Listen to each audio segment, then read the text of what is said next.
back to my channel. I hope you're all doing really well today. So today's video is going to be a fun one, I think. I'm going to be working on making my own version of a Reformation top using some vintage fabric. So I love the styles that Reformation creates. I always think they're really unique and interesting, and it's one of my favorite places to go to for sewing inspiration because the pieces are unlike anything I see anywhere else. So I love to browse their website, but their pieces are very, very expensive. So today I'm going to be making my own version of one of their shirts using some beautiful vintage blue and white fabric, and I love how this turned out. It's almost like a historical looking style, which I think is really fun. So it is this blue and cream blouse. It has a seaming detail here in the front, square neckline, and then these fun puffy, almost Victorian sleeves with button detailing, and then a smocked panel in the back. So I really enjoyed working on this project, and I'm really pleased with how it turned out. So I'm going to go ahead and jump in and show you how it came together. So for this project, I knew I wanted to work with a vintage fabric, and I ended up finding this one on Etsy that looked quite similar to the fabric used in the Reformation blouse. And then I'm also going to be using a pattern. This is McCalls number 8181. I'll be using view C, but swapping out the sleeve piece for the sleeve from view A. I made a few alterations to the pattern pieces. First off, with the front piece, I wanted to cut this out on the fold instead of having it button up. And I also wanted it to have a square neckline instead of the sweetheart style that it originally did. So to do this, I just folded it straight across the top to even out the top neck edge. And then I also folded the front along the center front line so that I can cut this out on the fold. And the center back piece is cut out on the fold as well, but I am going to add a couple of extra inches to this piece so that I can use shearing elastic to turn it into a stretchy panel. So with those couple of changes made, I'm going to go ahead and cut out all of my pattern pieces from the main fabric.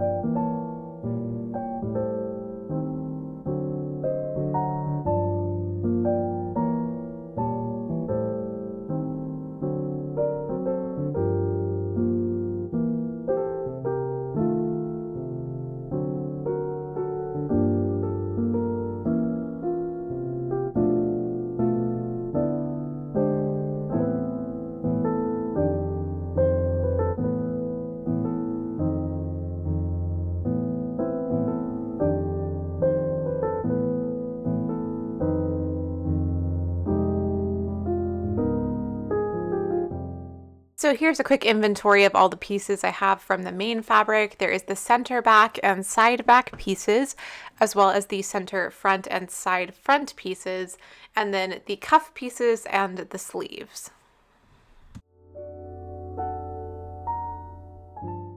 And then I'm going to cut lining pieces out of all of the pieces except for the center back and the sleeve pieces, and I'm using this white cotton bed sheet that I've been cutting up to use for linings for quite a while.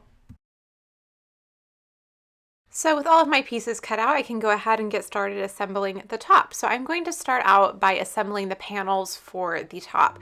So I'm going to start with the center front piece and the side front pieces and pin these together. Then I'm going to go ahead and pin the side back pieces to the side front pieces while I'm at it, and pin all of this down with the right sides together and sew all of these seams with a straight stitch.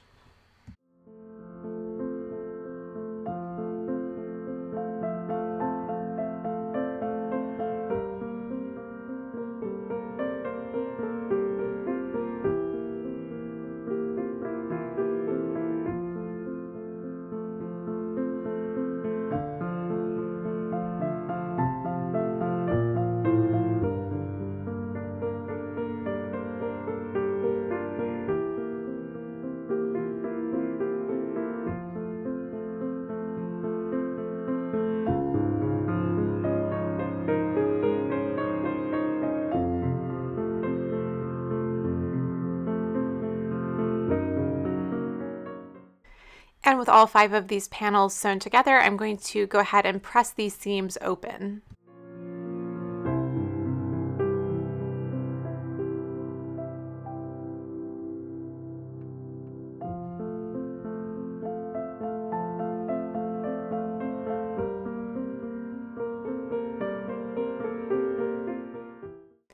Next, I'm going to sew the shoulder seams. So I'm going to fold the side back pieces so that the right sides are together here and align the shoulder edges of both sides of the top. Then I'll just pin this down and sew it down with a straight stitch and a 5/8 of an inch seam allowance.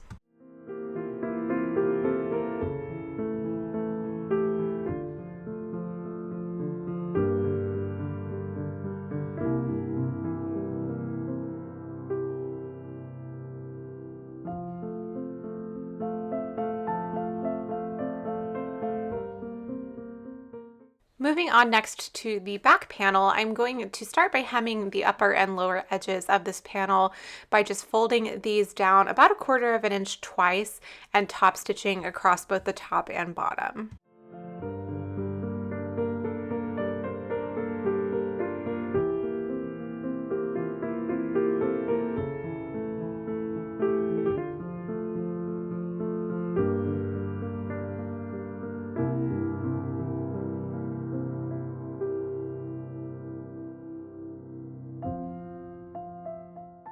Now to make the back panel nice and stretchy, I'm going to set up my sewing machine for shearing by hand winding some shearing elastic onto a bobbin and then using this bobbin to thread my sewing machine. I'll also adjust the tension and stitch length and do a little test swatch of fabric just to make sure that everything is working well. Then I'm going to run rows of shearing across the back panel. I'm just putting in as many rows as I can until I ran out of shearing elastic, and these are about 1/4 of an inch apart.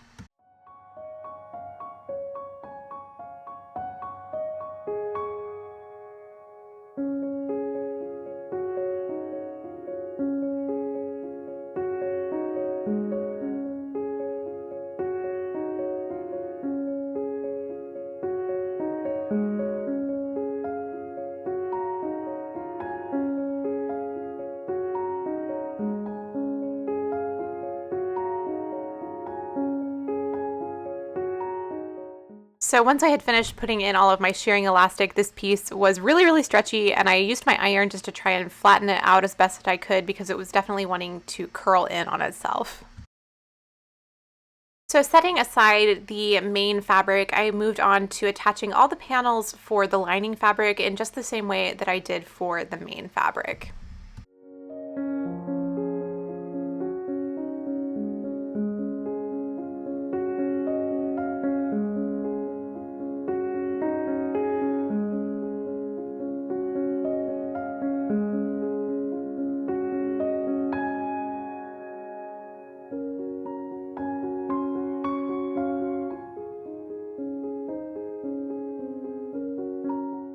With the lining assembled, I was ready to add it to the top. So I'm going to start by placing the lining against the bodice with the right sides together, matching up those center seams or any of the seams that we put in earlier.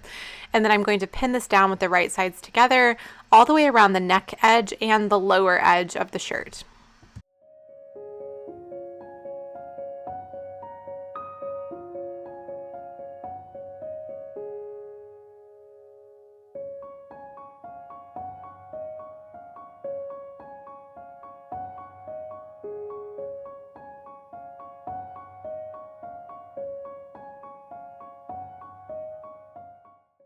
And with everything pinned in place, I'm going to take this over to the sewing machine and sew across both the bottom and top edges of the shirt.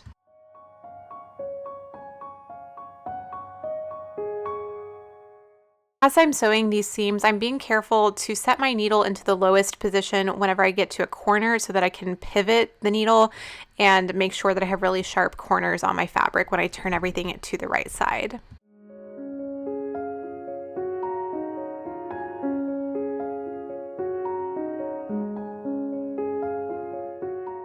With the lining turned to the inside, here is how the shirt is looking. I was really pleased with how clean it was looking. I did go ahead and give it a press here.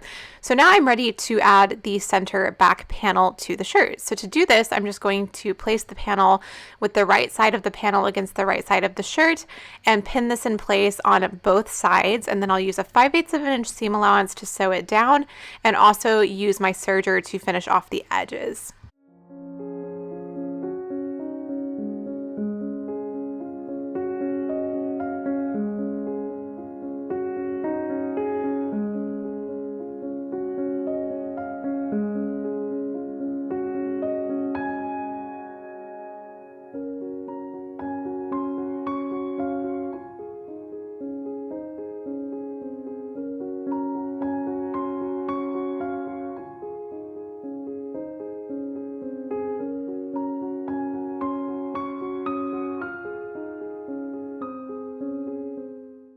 So that's it for the main part of the shirt, and now I'm ready to tackle the sleeves. And the first thing I want to do for the sleeves is to make some little button loops.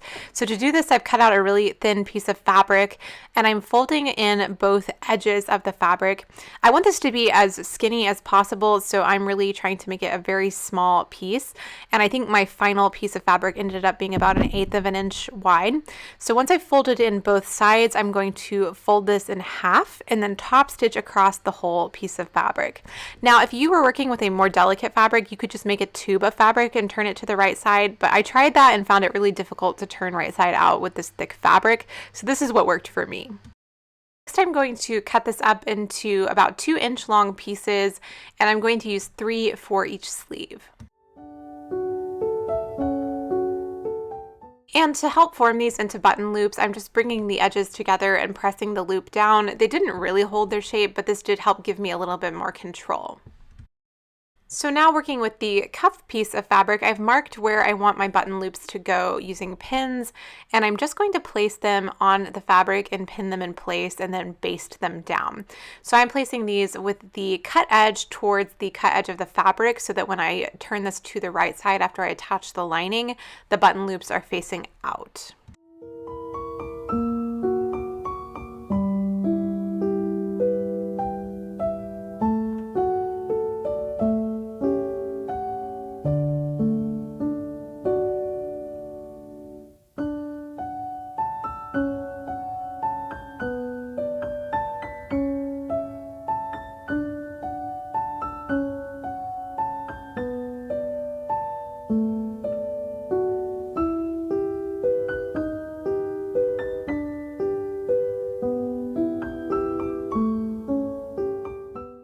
And with my button loops basted down, I'm ready to attach the lining. So to do this, I'm just placing the lining piece over the top of the cuff and making sure that those button loops stay facing towards the inside.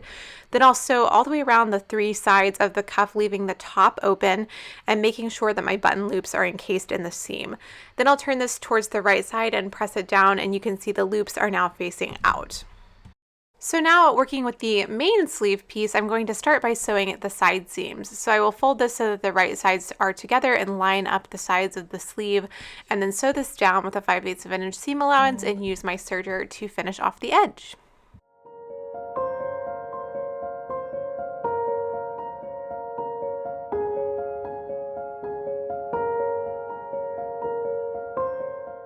I'm also going to run a row of gathering stitches along the top and the bottom edges of the sleeves. Now to attach the cuff to the sleeve, I'll start by gathering up my gathering threads so that this is approximately the same width, and then working just with the main layer of fabric and not the lining, I'm going to place the cuff against the sleeve with the right sides together and pin all the way around, making sure that the edges of the cuff match up at the side seam of the sleeve. Then also all the way around this with a 5/8 of an inch seam allowance, making sure not to catch the lining in my seam. And here's how the cuff looks now that it is attached to the sleeve. I think it's so cute. So the next thing I did was just remove any of my gathering threads, and then I was ready to attach the lining on the inside of the cuff.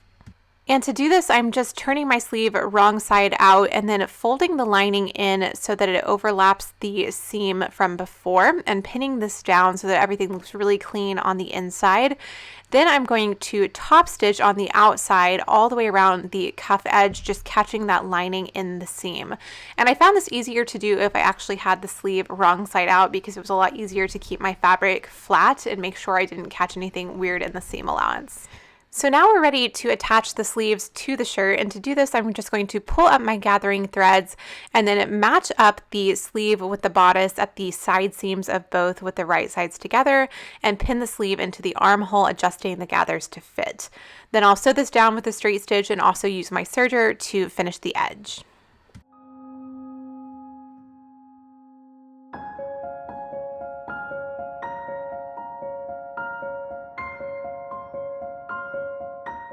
And then the last step to finishing off this shirt was just to attach 3 buttons at each of the cuffs, and I did this by hand and my shirt was done.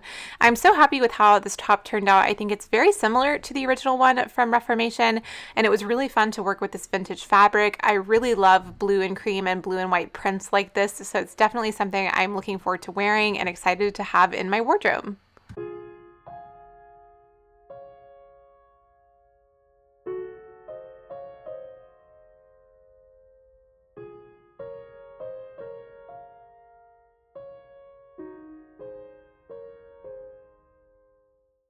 I am so excited to style this piece for the spring. I think it's the perfect thing to wear right now with the current temperatures where I live.